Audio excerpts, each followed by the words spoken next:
Welcome to South Korea and the Korea International Circuit for round 4 of 2015 season. The Audi RE LMS Cup has once again delivered us with a great racing action, with the J.K. Vernet winning his first ever entry into the series. And today's session is standing start, so it's as the additional pressure on drivers to ensure a smooth getaway from the grid so as they can position themselves for the first corner. And we should also watch out for Rahel Frey, who will be very keen to claw back as many points as possible after her non-finish race yesterday. And as we go to air now, the Nurburgring 24 hours race is running, and we'll bring you an update later in the program. But now let's cross over to our commentator and review yesterday's race. Thanks, Sophie. Well, yes, yesterday's race was full of plenty of excitement. The opening race from Korea International Circuit certainly provided plenty of action right from the start through to the finish. Something we've become accustomed to with seeing the Audi R8 LMS Cup over the last 3 seasons. However, what we perhaps didn't predict was the pace of a young Danish driver, Thomas Fjordbach, nor the dramas which all but threatened to derail any chance that the opening round stars Rahel Frey and Aditya Patel had of making inroads into the points lead of reigning champion Alex Young in his absence. In the end, it was a race of attrition for many drivers. Patel, one of those lucky to not only finish after being involved in an opening lap melee which eliminated Stefano Montesi in quite dramatic fashion, and ultimately put paid to the chances of a number of the outright contenders, Frey included. Today they get the chance to do it all over again, and for those like Frey who'll be looking to make amends for the opening race, the action is sure to be just as intriguing. So let's recap the action from yesterday's race as it played out. Typically on a long straight into a tight first turn, there's plenty of action, and you can see that's Rio Fukuda and Andrew Kim diving up the inside. Locked brakes, not too much contact there. They come out of turn 1 into turn 2, slow corners and a long straight up to turn number 3. Now it looks pretty good. J.K. Vernet leads. Rahel Frey's immediately behind. Fjordbach has moved himself into position 3, but look further back, midfield, yellow car. Stefano Montesi has a drama, spins into the wall, comes back and strikes the other wall, and that was game over for him. That set forth the safety car, which slowed the field up, but from Fjordbach's perspective, that worked into his favour. See Montesi very, very disappointed with the outcome of that. Walks away from the car. Restart. Vernet was holding the field. Rahel Frey was looking to tuck in under his rear wing, and it gave her a good opportunity to charge through and perhaps take the lead away from Jean-Carl Vernet. The Frenchman making his debut in the Audi R8 LMS Cup. You see the safety car, that's as a result of Stefano Montesi's accident. You can see it there on the left side of the screen. It's an unfortunate run for him. It qualified very strongly in the top 8 again. So here's the restart. Vernet, Frey, Fjordbach, and then it's KOU, the local star, had moved himself up to position number 4. Immediately behind him, Andrew Kim. You can see some debris on the circuit, and that may well have played into what will soon unfold with dramas for Rahel Frey. See, she's holding position there. KOU taking a look at the inside. Andrew Kim immediately behind. So the 2 Korean drivers running 4th and 5th. See a little bit of smoke starting from Rahel Frey, and you may see a little bit of flame there just inside the guard. It was ultimately an oil pump had a drama. Oil may have spilled onto the exhaust, and that's the result of the flame. Unfortunately for Rahel Frey, not a lot of damage, but she was unable to continue. KOU was moving into position, so he did quite a good job, but then had a drama with gearbox. Then contact between Alex Au and Kimi Chin, who'd done a brilliant job to that point. It moved up into position 5. Here's Aditya Patel mounting a charge on Jeffrey Lee. Aditya dropped back as far as 16th as a result of all the drama in the opening couple of corners, and he worked his way through ultimately to finish 4th at the end of the race. The young Indian driver, of course, in his 2nd round. But up front, J.K. Vernet takes the checkered flag and wins the opening round of the Audi R8 LMS Cup from Korea International Circuit.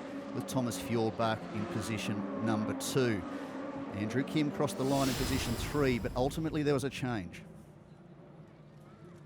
Stewards decided, unfortunately for Andrew Kim, that he was given a penalty for a starting incident, and that dropped him back. KOU, here we see him on screen, very popular in his home country. Runs a motoring program, is a big part of a motoring program. Has a lot of fans, very competitive too at his home circuit, as was Andrew Kim.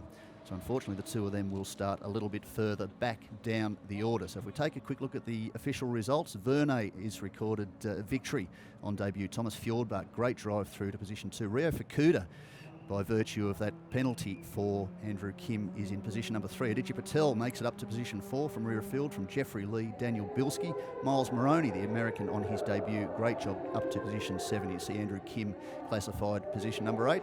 Kimmy Chin, Sam Locke, Jed Sai, Alex Au, and then it's DNF, unfortunately, for KOU. But he gets another chance to do that again during the day. There's Miles Moroney, the American, one of the youngest drivers to ever race in the American Le Mans Series in a prototype car. He's done plenty of sports car driving in his home country, done a little bit of open wheel work over here in Asia. So he's making his debut here this weekend. Had a fairly tough run in the opening race, a lot of the dramas that were involved in the first lap. Aditya Patel there on screen. He'll be looking for a recovery today too. So we go and look at the track. First opened in 2010, the 5.615 kilometre 18-turn Korea International Circuit. Hi Björn, thank you so much for joining us on the grid again. So share with us what we should watch out for round 4 today. Yeah, today you should watch out the second standing start actually of the season here in Korea, and watch out how the cars will perform when they start the first 2-3 seconds, and then especially in the first corner. And then it will be interesting to see how Jean-Carl Vernet will perform with his extra additional weight of 50 kilograms. And then, of course, we should watch out Rachel from position 15, how she's catching up with the drivers coming from behind. And then how the local hero performs. Everybody's looking at him, KU, how he will get from position 4 to the top position. Let's see. Well, thank you so much, Björn, for bringing us so many information. And as we mentioned before, the Nurburgring 24 hours race is still underway. Here are some highlights from the race.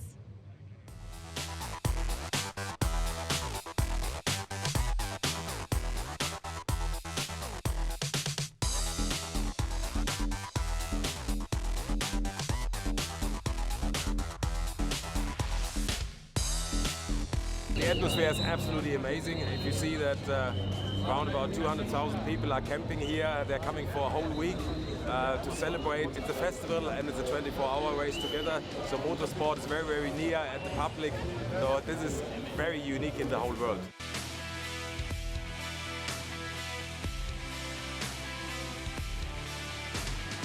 I think it's actually good to have so many spectators, because it means this is a really important and really big race. That's the 24 hours of Nurburgring. Der Alex ist losgefahren und der Alex Jung ist der von dem Team, der am meisten Erfahrung hat. Er hat dann das Auto übergeben auf Position Nummer 16, also ist einen sehr guten Stint gefahren.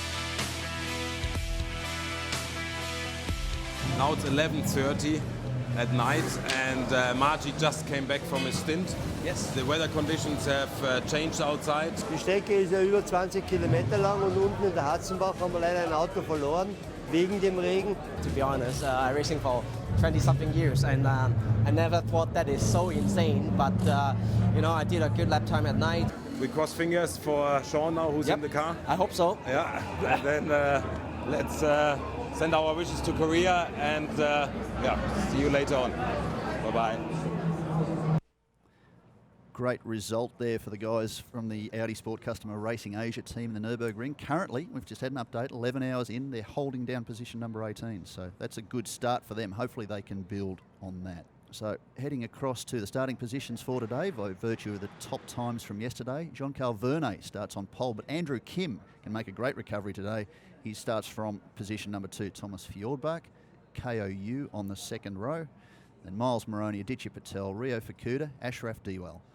Going a little bit further back in the field, Daniel Bilski, who won the AM class, starts alongside Jackie Jung, and Sam Locke, Jed Sai, Rahel Frey, by virtue of what happened yesterday, starting 15, Alex Au, Stefano Mattesi, and Jake Parsons. Now, we're getting ready to fire things up. Let's go down to Mark in pit lane for an update. Well, some pretty hectic scenes here down on the grid. Over my left shoulder, just 2 cars down, that is KOU. He's a huge, huge star here. He's presenter, of course, of Top Gear Korea, as well as another show called The Bunker. So all the local fans are swarming around his car. We can't get anywhere close. There's another Korean, though, just behind me. He's actually Andrew Kim, starting in second position after a fantastic performance yesterday. Very quick driver. Technically, he's in the amateur class, but we have seen some amateurs in the history of the Cup upgraded to professional status. So he's going to start from second, as I said, behind J.K. Vinay, just alongside him on the front row of the grid. He's looking to get an early start, so we'll see how it pans out for both Andrew Kim and, of course, the big Korean star, KOU. Back to you in the commentary booth. Well, thanks, Mark. Indeed, some pretty exciting stuff going on for the Audi R8 LMS Cup this year. We're only at our second stop, so promises for a great season ahead. As the Audi R8 LMS Cup evolves, it is important that improvements be made and regulations are refined and enhanced. The following video gives us some insight into the developments of Audi R8 LMS Cup. We've got some really exciting regulation changes this year for the Audi R8 LMS Cup. The one that the viewers will most notice is definitely Superpole. All of the drivers go out and do a 15-minute qualifying session, and then the top 8 from that session will get to do a single lap of qualifying. They all go out in reverse order, one car effectively on its own on track, and they try to set down the best time to set the qualifying for the first race. Then we have another change for push to passes. You have to split your push to passes in qualifying for the first session qualifying, and then for Super Pole.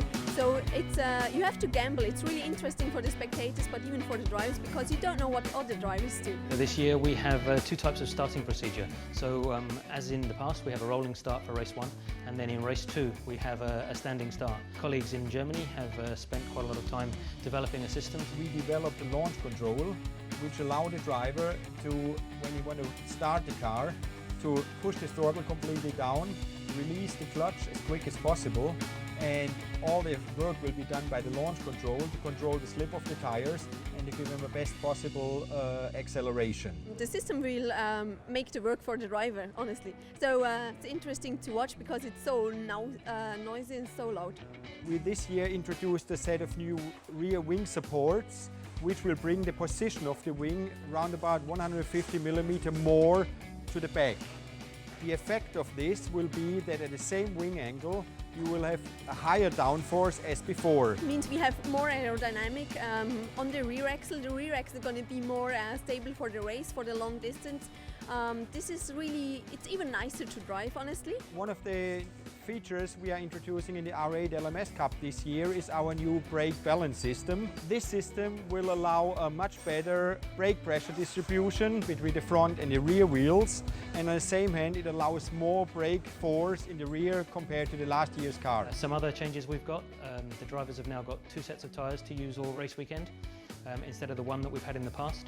It will give us a better performance of the car, higher grip, and this should result in better lap times than the years before. We already saw it in qualifying, we had faster times. It's a different tyre compound, and the setup changes a little bit into an understeer with these new tyres, but you just have to adapt as a driver. Thanks, Rahel Frey. Don't need to just adapt as a driver, but clearly the series is evolving as the seasons roll on. This is the 4th season of Audi R8 LMS Cup, And of course, the big change, apart from Superpole, has been this standing start. For 3.5 seasons or 3 seasons, it has been a rolling start, which is essentially the way GT competition starts all over the world, including the Nurburgring 24-hour race with 150 entries. They are all rolling starts. So this is actually a bit of an oddity in the world of GT racing to have a standing start. It's something different. And as we say, it was a little bit interesting at the first round in Zhuhai, the drivers having to attune themselves to being prepared for a standing start, what that entails, getting the clutch right, getting the gearbox ready to go, getting the right revs to make sure they don't spin the wheels. Of course, they've got things like launch control, which assists that sort of thing, but still there's a lot of emphasis on the driver getting their reactions right. And of course, you can't jump the start. If you jump the start, you get a drive-through penalty. So there are ramifications for not getting that correct. Worked perfectly at the first round at Zhuhai. The only problem was by the time they got to turn 1, there was a little bit of drama on track. So we think Mark Dreyer is down in pit lane with one of the stars of the first round, young Aditya Patel. Well, Aditya, disappointment yesterday. You got hit at the start and then got all the way back down the field. You worked your way out incredibly to 4th. First of all, tell us about yesterday's performance. I mean, after I got knocked around at the start and then I saw another car on the wall, I knew the safety car would come out. And I had a feeling that would hamper with the amount of laps I had to catch up. But I lost 4 laps in that. After that, I had to play the game a little patiently. I watched a few cars go out. I passed a few cars. In the end, I finished 6th on the track, 4th after a couple of penalties. So not too bad, but I hope nothing happens today. I hope it's a clean race. So you start from 6th today, standing start, of course. Are you comfortable with the standing start? What's your strategy for today? The last race, I kind of messed up the standing start, so I hope to do it right today. Strategy is to keep it clean and pick my way up lap after lap. It's a long race, so that's the plan. Let's see how it goes. Great, thanks, and good luck for the race today. Back to you in the commentary booth. Thanks, Mark. Well, it's interesting that Aditya Patel admitting that he made a bit of a mess of the first standing start. He was holding a position well inside the top 3 when they ultimately red flagged the race. So if he's going to plan on doing any better than that, it will be certainly interesting. The way the grid was set, as a quick reminder for this second race, is the the lap speeds, the fastest laps of race 1. So clearly Jean-Carl Vernet was pressing on. We noted that he was running laps inside the 209s, very close to his qualifying pace, and that ultimately gave him the top time. The interesting one there's Andrew Kim. Again, Mark pointed out he's an AM class driver and he was the 2nd fastest car on the grid. Crossed the line in position 3, had a penalty because of the melee that happened during the opening lap. There's a number of drivers that were dropped back down the order. In fact, Andrew Kim, Ashraf Diwal, Kimi Chin were all given 30-second penalties, and Alex Au and Jake Parsons, the young Australian, were given 5 grid position penalties as a result of the way the opening race panned out. So this again is an historic moment. First time here that the Korean circuit, second time it is the Audi R8 LMS Cup has been here, but the first time they will see a standing start. Rahel Frey made a good job of it first time round in Zhuhai in China, so she'll be hoping to do the same thing. A little bit further back, as you see, just off the tail of the field there, the bright green Castrol entry. She will be working very hard to make sure that she can work her way up the order. Can be done. We saw yesterday Aditya Patel recovered from 16th and was classified 4th by the end of the race. So certainly the laps are there. Provided we don't spend too long behind a safety car, these drivers will be able to make up positions. Plenty of opportunities to pass here, so we will see how things go. So we're going to get another update from Mark Dreyer down there on the grid to see what's happening. Over to you, Mark. Well, Swiss driver Rahel Frey starts behind me in the unfamiliar position of 15th because of the problems that she had yesterday. So she's going to be looking to get on the speed and work her way through the field. I was talking to her earlier. She said she was slightly undecided whether she was going to be a good girl or a bad girl, so she's still deciding her strategy. I have a feeling we're going to see some moves from Rahel today, so don't expect to see her finish in 15th. We'll wait to see how she goes, particularly in the early stages of the race. Back to you guys upstairs. Thanks, Mark. That's interesting to hear from Rahel. Of course, we were talking about doing push to pass. That's a very important part of the Audi R8 LMS Cup, introduced for the 2014 season. What that does is gives drivers the ability, at the push of a button, to have 10 seconds of 50 additional brake horsepower. The only catch is they've only got 12 opportunities to press that button during the race, so they have to pick their time. In race 1, Aditya Patel got a little bit caught up behind Jeffrey Lee because he admitted to me after the race that each time he went for push to pass to try and charge past the Taiwanese driver, Jeffrey Lee also pushed the button. So there was little opportunity there for them in identical cars to make the move. Ultimately, he got through. He managed to sneak past Jeffrey towards the end of the race and take position, but it certainly did add for another element of strategy, which is something that's going to come into play. So by being a good girl or a bad girl, what Mark Dreyer was perhaps alluding to is the fact that she could charge from the start, use a lot of her push to pass, and then get up the order and drive a very wide Audi R8 as we get through the race, or whether or not she conserves to start, uses her ability and her potentially superior speed over some of the guys a little bit further back in the field to move up in position and then use the push to pass then to mount an attack on the leaders. Now for Jean-Carl Vernet, this is his first experience with the push to pass, and what he's going to want to do is make sure he gets the jump on Andrew Kim alongside him and take the position on the run into turn 1. What's interesting is Andrew Kim has he has the inside running, which is the ideal line essentially to run into the first turn, which is a left-hander, so heading to right of screen as we look at the field in front of us here. So that essentially gives him the inside line for JK Vernet. So Vernet will be mindful of that, but Vernet is actually on the grippier part of the circuit. That's the more ideal racing line. So that part of the circuit is essentially cleaner than the inside line, which is where Andrew Kim starts. The other problem there, of course, is we're standing start, which means cold tyres. They've been sitting there for a little bit of time whilst the fans have been walking around, teams have been preparing, so tyre temperature is all but gone. That means the level of grip when the tyre temperature is low isn't going to be as high. So there's every chance that if pushed into a braking duel at turn 1, any of the cars could potentially lock up brakes or alternatively run in too deep. They won't have the grip to rely on to turn in that they may have on laps 2, 3, 4 and to the end of the race. So they will have to be mindful of that. Also, as we say, Jean-Carl Vernet may be on the outside, but he has to be mindful of the fact to leave a margin of error for any of the guys that might jump in too deep, because the last thing he wants is to be forced wide and off the circuit or into contact on the run into turn 1. So it's going to be interesting. Very experienced driver, okay, may not have a lot of experience with standing starts, as many of these drivers don't have these days. It used to be something that was a particular point with each form of motorsport worldwide. Standing starts were the feature, rolling starts were the oddity in those days.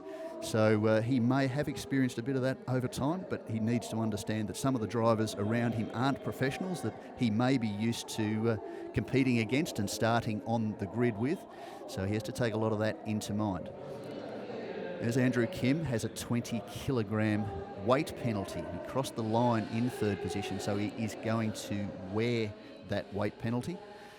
35 kilograms, of course, will be delivered to the man who finished second yesterday, which is Thomas Fjordbach, and JK Vernet, by virtue of winning, will wear a 50 kilogram additional weight penalty. And that means that if Jean-Carl Vernet has had any lapse of concentration, he will be jumped by the drivers around him. Again, the cars to watch, those two cars immediately behind him, 5 and 12, that's KOU and Andrew Kim. Andrew Kim crossed the line third yesterday. He set the second fastest lap, put himself in a position to start from the front. So, the full field is there on the grid. 18 cars, 5-second board. Lights will go out and the race will start. Building revs. Jean-Carl Vernet on pole. It'll be an exciting run down to the very tight left-hander. There's a number of cars have just missed the start completely. Daniel Bilski got a ripper further back in the field, but up front, that's Thomas Fjordbach has dived through from the second row into the lead. So Vernet has left the door open a little bit to give himself a little bit of space. Somebody's had a spin there on the exit of the turn, but that's Fjordbach leads. Vernet's immediately behind him. then that is Moroney, who has moved up the order. So the American is into position 3. Verne is looking to challenge. There'll be some push to pass going on here, but no doubt Fjordbach will be ready for that. He's going to move across and try this contact further back. That may be the double duck car of Rio Fukuda. You see a lot of damage. That was a dark coloured car. That may well be Marchie Lee's double duck car. In fact, it is. So Rio Fukuda's had contact. So that will bring him into the pits. But up front, Thomas Fjordbach's made a great getaway. He's using his push to pass. So his strategy is to go hard at the start. That is Aditya Patel in the number 8 car diving up the inside of Verne.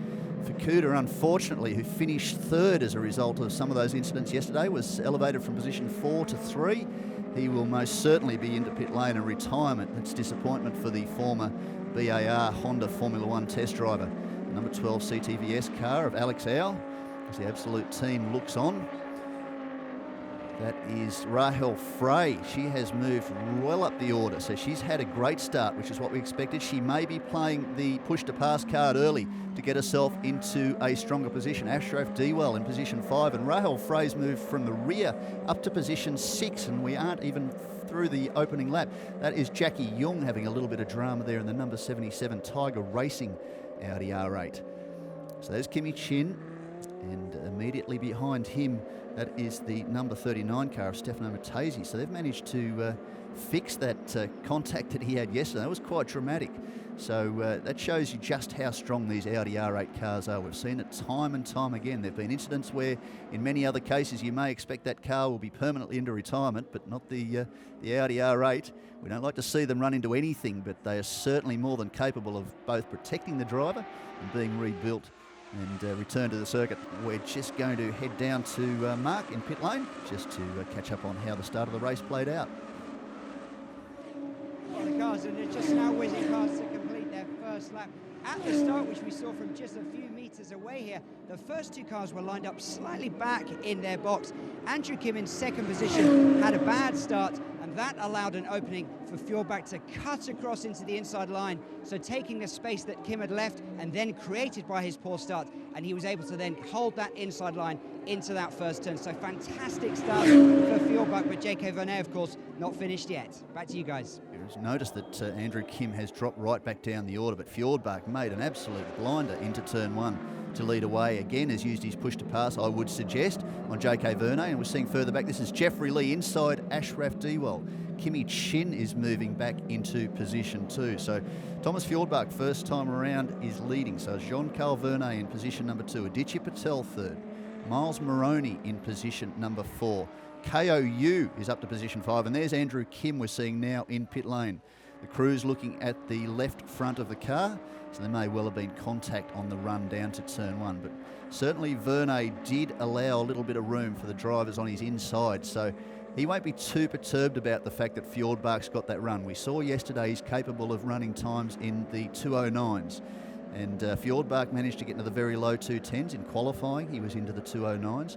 So he is capable too, but certainly the experienced Jean-Carl Verne stood on the top step at the Monza 3 hour not long ago, knows what he's doing. So you see there's a little bit more damage there to Andrew Kim's car than was immediately visible. But up front, it's Thomas Fjordbach who leads. Jean-Carl Verne, position 2. Aditya Patel now up to P3. Then Miles Moroney, KOU. Ashraf Dewell, position 6 from Rahel Frey. Jeffrey Lee, Kimi Chin. And Stefano Montesi's moved up from the back to position number 10.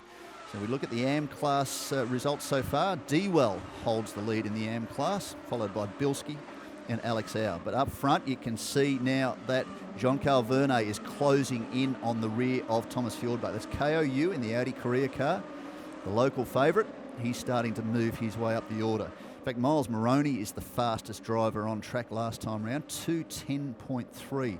So that's fairly quick. Fjordbach was a lot slower by comparison, at 2:11.2. Verne at 2:10.5. Aditya Patel at 2:10.6. So that might be as a result of using the push to pass. You see Rahel Frey's moved herself up into position number 6. We still have plenty of time left on the clock, 23 and a bit minutes to go. And these long 2-minute laps are going to provide plenty of opportunities. Verne looks now at the inside of Fjordbach. Fjordbach dives across. We saw there yesterday Alex Au and Kimi Chin coming into contact.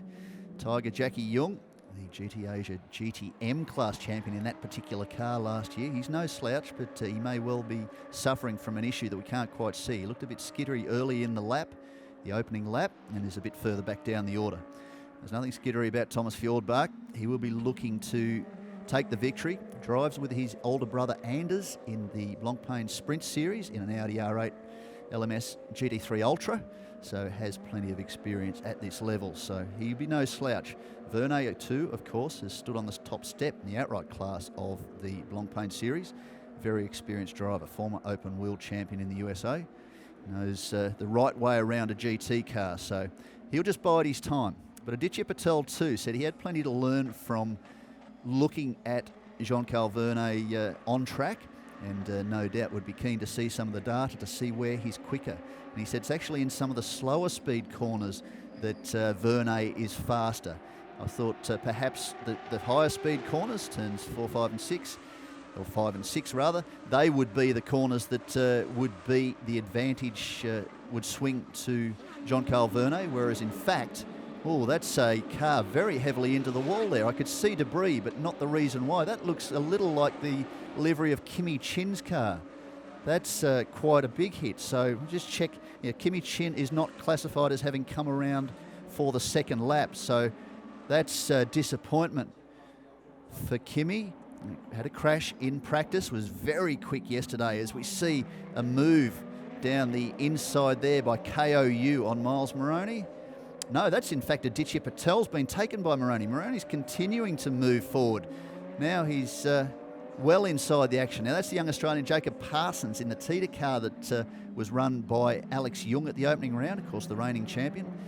This is the green car of Rahel Frey on screen, and this is Thomas Fjordbach at the front of the field, under fire again. Oh, that sounds like there has been contact. We saw that yesterday with Kimi Chin and Alex Au. Exactly the same things happened. So one of the reasons those things happen is the visibility in the car. They can't quite see the way they sit in those safety cell seats. They can't quite see big peripheral vision left and right. So the fact that Jean-Carl Verne has made contact with Thomas Fjordbach won't be intentional. It'll be purely down to the fact that Fjordbach hadn't seen him there. He took the ideal racing line into the corner, but unfortunately that's where the nose of J.K. Verne's car was. Yesterday, that unfortunately put a couple of drivers into strife, one of those being Alex Au. Alex Au suffered a 5-position starting penalty by virtue of his incident with Kimi Chin, with exactly the same result of what we've just seen. So that may not pay well for JK at the end of this race, but anyway, we'll see what the stewards make of that post-race. But that puts the Frenchman back into the lead of this race. Aditya Patel now holds down position number 2. The good thing about this, of course, for Aditya Patel is despite the incident that had him start after the safety car yesterday on the restart from position 16, he worked his way all the way up to position number 4 at the end. That's effectively put him in the lead of the championship. What he wanted to do was take advantage of the fact that reigning champion Alex Jung, the driver who sat at the top of the point standings coming into the South Korean round, is away. He's absent this weekend in the Nurburgring with Frankie Cheng, Sean Tong and Marchi Lee. He wanted to take advantage of that, so he was very keen to ensure that he maximised his point scoring opportunities. Rahel Frey, another of those who feels that this is her best opportunity to really bank some serious points whilst Alex Jung is away. That will force Alex to have to fight through the remainder of the season. Down to you, Mark. We'll get an update on how things are playing out. Well, it's been an extremely exciting first few laps, particularly that first lap. We saw Andrew Kim and Fukuda both come into the pits. They were, I spoke to the drivers, they aren't sure exactly what happened, but they felt obvious contact we could see from the cars when they came in. So they'll be hit. The stewards, no doubt, will be looking into that after the race. Now, just at the top end of the home straight over in this direction, Kimi Chin's car still sits there. The marshals have been furiously working to try and get that from the track, but it's fortunately no safety car at the moment. So 2 cars already back into the pits. We're expecting Kimi Chin's at some point. Hopefully there won't be too many more. Back to you guys in the commentary booth. Thanks, Mark, for the update. That explains things. Now, there's that's the drum. That's the bodywork dragging at the back of Thomas Fjordbach's car. He's sitting there in position further back behind Jeffrey Lee.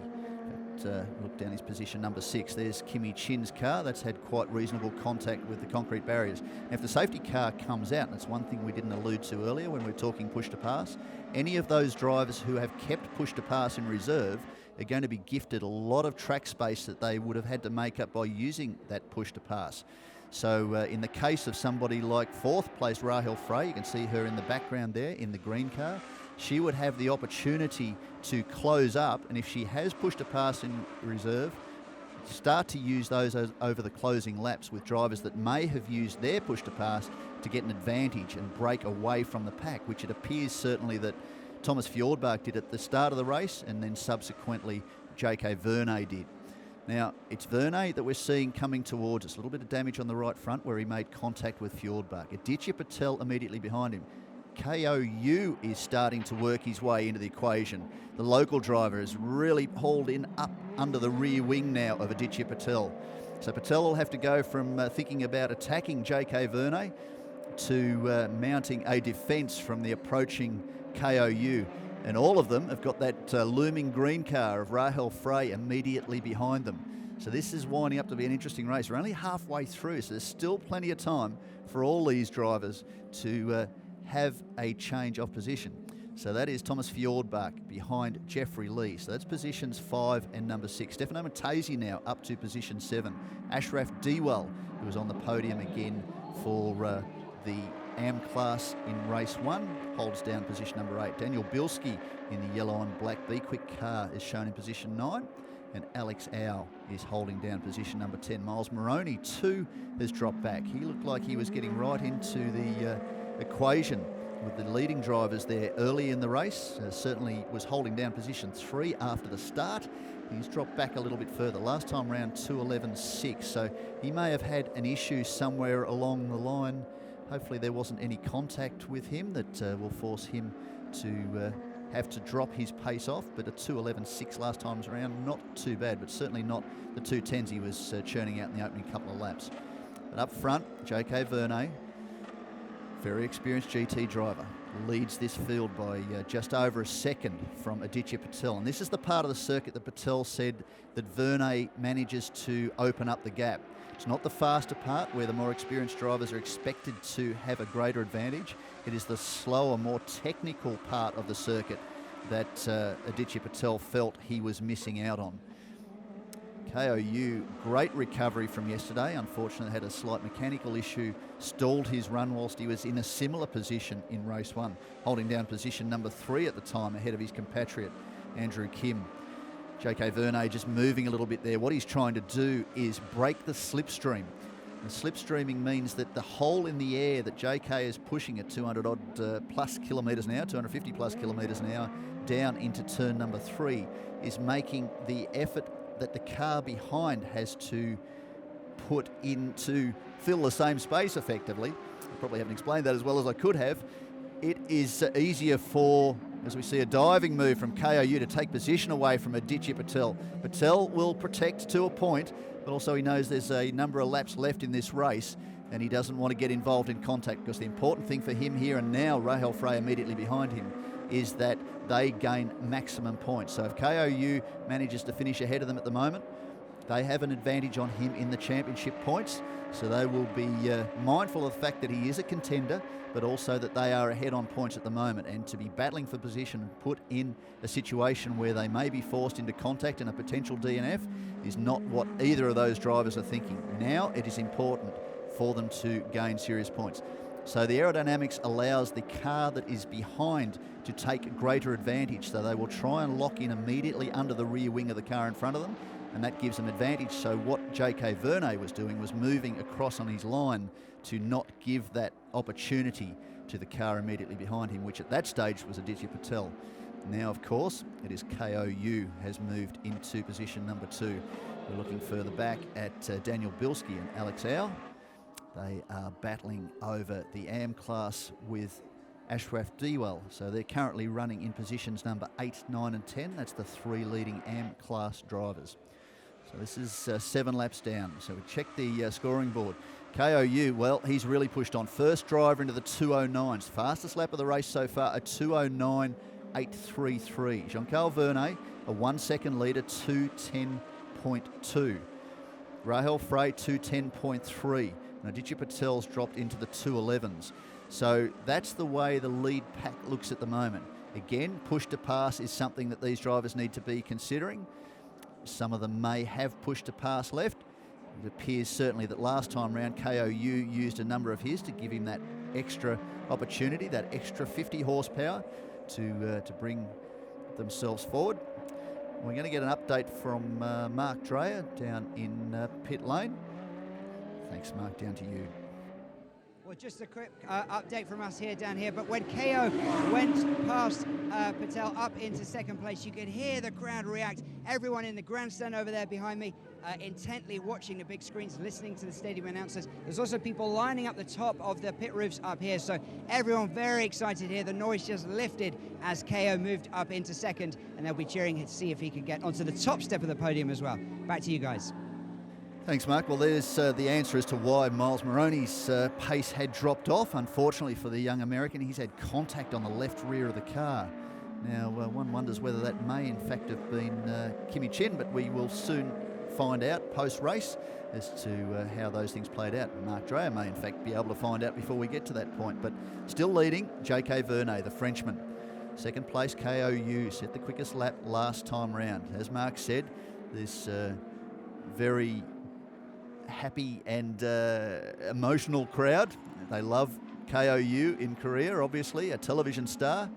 He has really attracted plenty of attention here this weekend, and there was no doubt plenty of screaming along the main straight as he took that position away. Only imagine what will happen if he wins the race. At the moment, he's currently 1 second off the tail end of J.K. Vernet. You could see Kimi Chin's car still there on the right side of circuit, so officials may have deemed that it is in a safe enough position not to need the safety car. So Rahel Frey now is up to position 3, so she's taken Aditya Patel. Patel's pace is starting to drop off. Last time round he's gone from 2:11 into 2:12, so hopefully there's no issue for him, whether he's had some tyre damage that may have slowed him down. You see a little bit of psychology coming into play as the lights flashing from Rahel Frey. Okay, KO, I'm here. Time for you to move over and give me that position.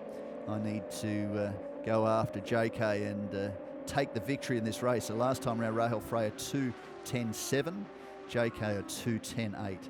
So she's right up under the rear wing now of KOU.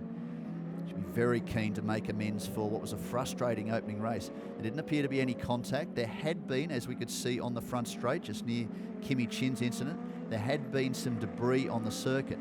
Now, carbon fibre is a fairly impressive material so far as strength is concerned, but when it tears into shards, it's very good at tearing tyre walls and tyres apart. It's also been known to affect issues internally with things like oil lines and some of the ancillaries in the rear of the car. So whether that played into effect for Rahel Frey, well, we're not quite sure, but she had a power steering failure which ultimately led to oil spilling onto the hot parts of the engine, and that started a fire. So the car is back out running. There's been no miss on that. Her pace is very close to where she was in qualifying, so she'll be happy with that, and she'll be very happy to currently be shown in position number 3 and very keen in the remaining 10 minutes of this race to move through into the lead and work on her points tally, because certainly it took a hit in the opening race by virtue of a DNF.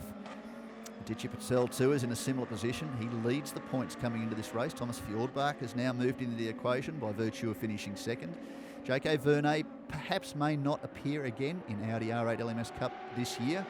He's not one of the series regulars. Of course, there are 4 of those, or 3 of those rather. Sean Tong did a one-off appearance at the opening round in Zhuhai, but he will compete in Audi TT Cup, the very first season of that for young international drivers over in Europe this year. First round, unfortunately, he qualified quite well, but had a couple of DNFs.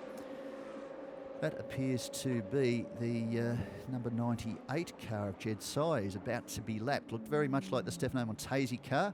Similar liveries, yellow, white and black. But that is Jed Tsai, who's running position number 14, the M-Class driver at the moment. So yes, away we have Alex Young. Alex Young, the 2014 champion, Marchi Lee, the 2012 champion. I was, of course, going to mention Adley Fong, who's the 2013 champion, but he is not there. The other driver in that foursome with Sean Tong, Young and Adley Fong is, of course, is Marchi Lee.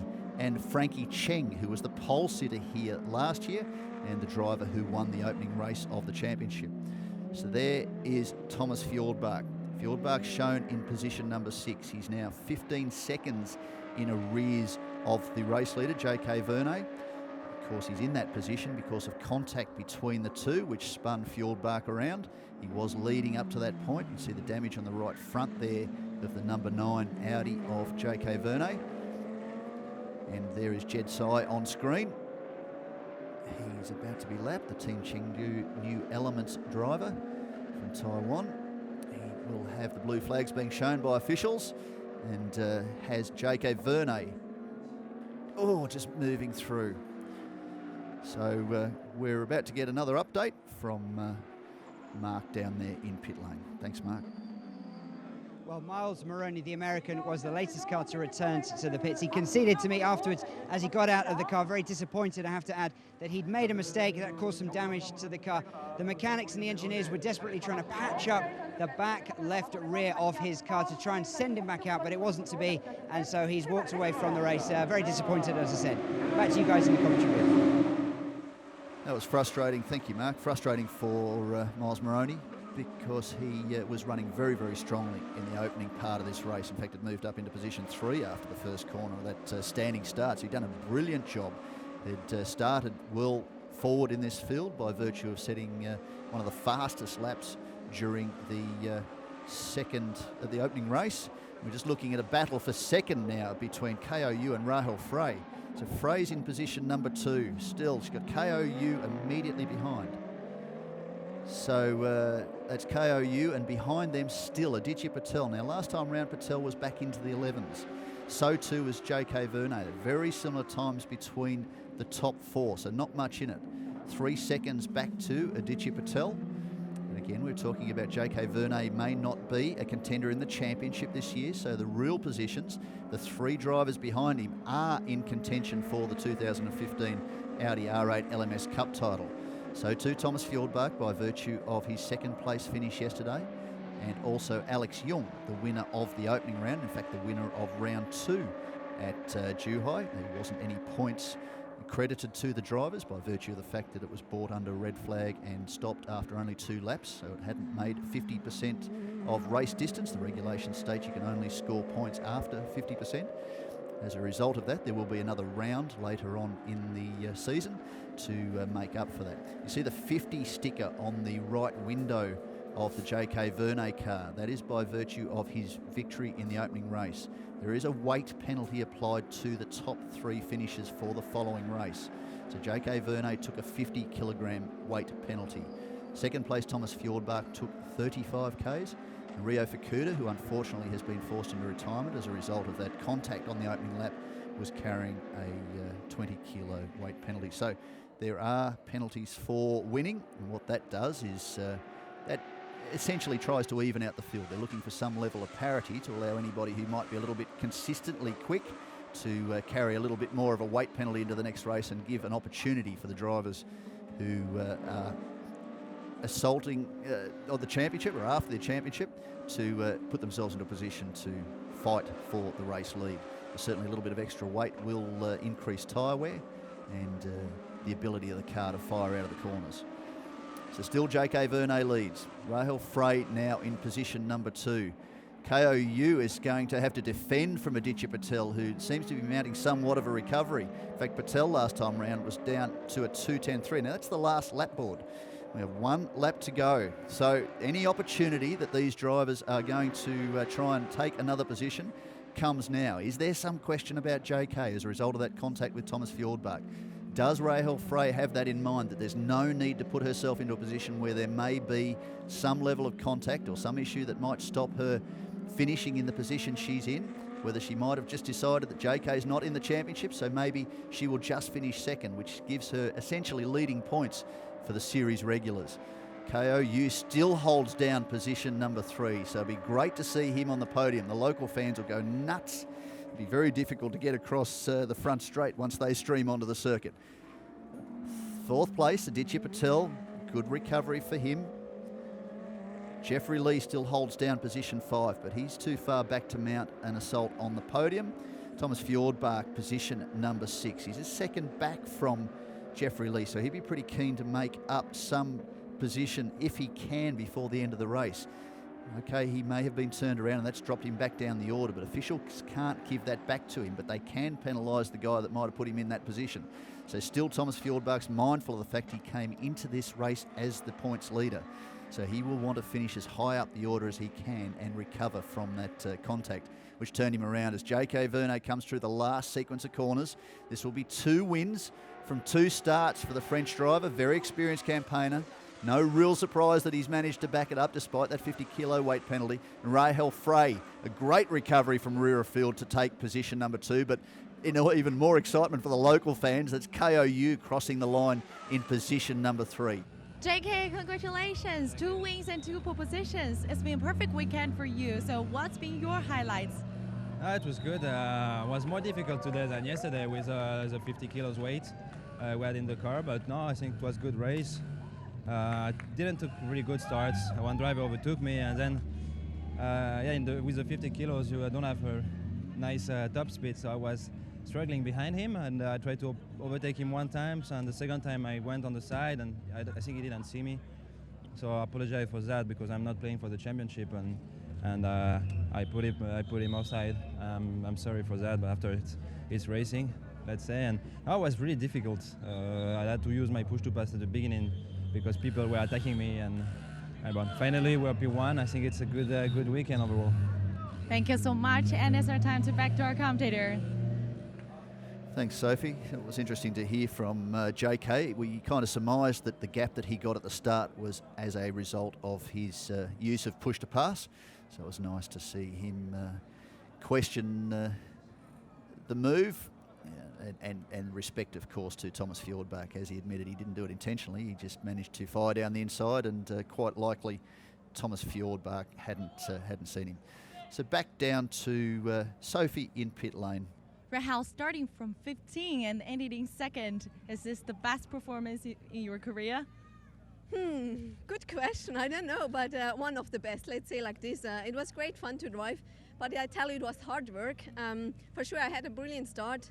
I went through in the first lap. This is the most important, this is the basic, and otherwise car was fine.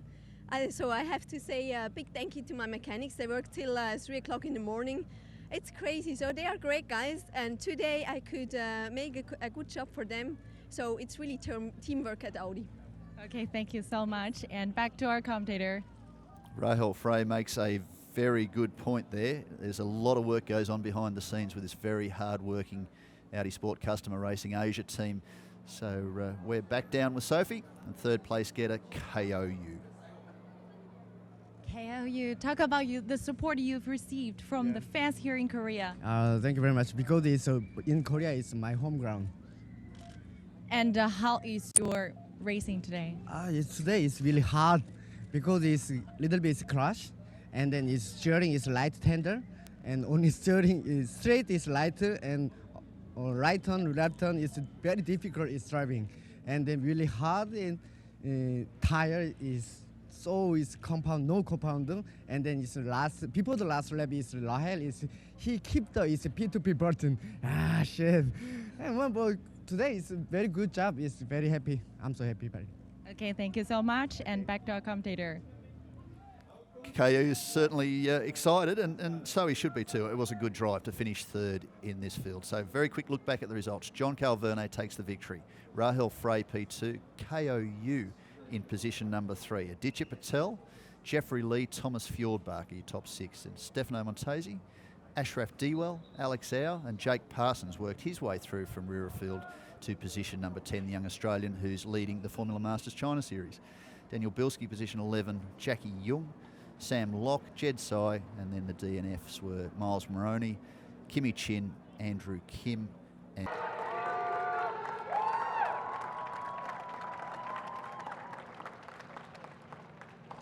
much excitement from the fans for KOU. Nice result for him, position number 3, and deserved result too. He's been right in the hunt from the opening race. Unfortunately, there was a failure during race 1, and that forced him to have to retire early whilst holding down position number 3. But today he's held on and taken position 3. Rahel Frey looks a little worn out, but she's moved from 15th to 2nd overall across the 12-lap journey, so nice result for her. And J.K. Verne very happy on his debut in the series to have taken a double victory. So nice result for him. So the Frenchman has had a nice start to his career in Audi R8 LMS Cup. If he doesn't do another round this year, he will still have a perfect record. Started on pole position for both races and finished both races on the top step. Very good work there from Rahel Frey. That was probably the drive of the day, to work her way through into contention to be in position number 2. She had to battle to get past KO. KO still had a little bit of push to pass left. He made it difficult, but also gave her racing room. So on to the French national anthem.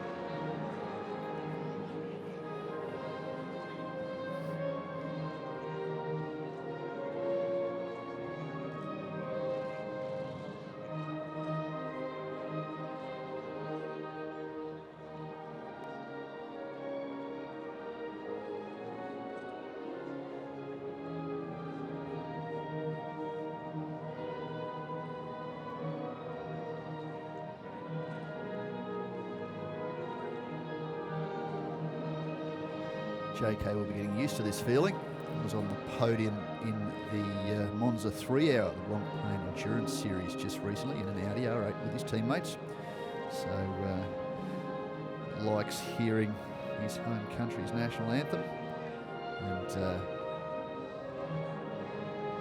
very well rewarded. Good job by him. As he said, he was under a little bit of pressure. He had to be careful on the run into turn 1. And worked his way back into the lead. Ultimately, unfortunately though, he made contact with Thomas Fjordbach, so we'll see what the stewards make of that post-race. But fact is, he drove very strongly. Certainly wasn't an intentional contact, and he managed to keep it all together to cross the line in front and take victory number 2 for the Korean round of Audi R8 LMS Cup. Rounds 3 and 4 of the 2015 season, the 4th season of Audi R8 LMS Cup, which continues to be very popular in the Asian region. Attracts a lot of both experienced and amateur drivers, business people, gentlemen drivers is another term for them, that really enjoy the camaraderie and the competition of Audi R8 LMS Cup. 30-minute races predominantly, gives them the opportunity to be competitive across 30 minutes. Hour-long races tend to get a little bit more difficult when this isn't your profession. But as Rahel Frey is showing there, she's worked very hard over the last 30 minutes and 12 laps to work from 15th to 2nd. So it's not beyond them too to have to work very hard in competition like this to get a result. And KOU, of course, very popular. You hear the fans screaming from here. Nice result for him. And he's obviously very happy about it. Good job. Well done, KO. Of course, has been successful in Korea in the past, his home country, but is usually a contender. Not always the luckiest of drivers, but is usually a contender with the top teams in Audi R8 LMS Cup. So this will work him into the equation for the championship this year too, which is just what he wanted to start his 2015 season. Would have been nice to have victory at home, but against his 2 rivals. One former Indy Lights Open World Champion, Le Mans winner, GT Endurance winner, and a former DTM driver. That's not bad company for a part-time driver who's also a television presenter.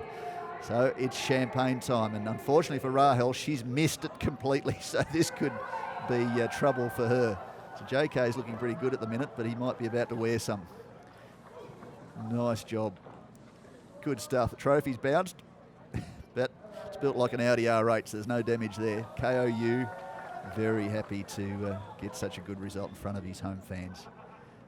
Great job. So very nice work. So just recapping, Jean-Carl Verne takes his 2nd race win in Audi R8 LMS Cup. His 2nd ever start. Started from pole in both races.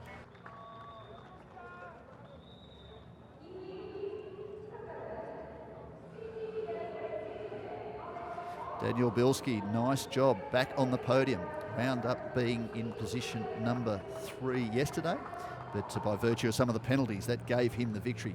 Alex Au, nice recovery too. He was another driver penalised yesterday for some contact. He has wound up with position number 2. Of course, he stood on the top step of the AM class a number of times over the years. And Ashraf Dewell, a very experienced campaigner, the Malaysian driver. He got himself into a bit of strife too yesterday, but he's worked himself through to victory. Dewell finished 8th overall, immediately ahead of Alex Au, and Jacob Parsons split Au and Bilski in the field, but gives Bilski in the Be Quick racing team from Thailand, one of the independent teams that is involved in the series this year for the first time. It's been open to teams outside of the Audi Sport Customer Racing family to run teams this year. So nice result for the Be Quick team, a victory and a 3rd place in only their 2nd round as a team in Audi R8 LMS Cup. Ashraf looks happy. It's a nice result for him. As we say, former equestrian champion in Malaysia. He's turned his hand to racing GT cars and certainly very handy behind the wheel of an Audi R8. Saw him running at the front. In fact, was classified 5th across the line yesterday, but by virtue of his penalty, that dropped him a little bit further down the order. Nice result too for Alex Au. Good recovery. And Bilski again will take position number 3. So just as hotly contested as the outright class, the AM class drivers really take this very seriously. They don't do as much driving, obviously, as the pro drivers.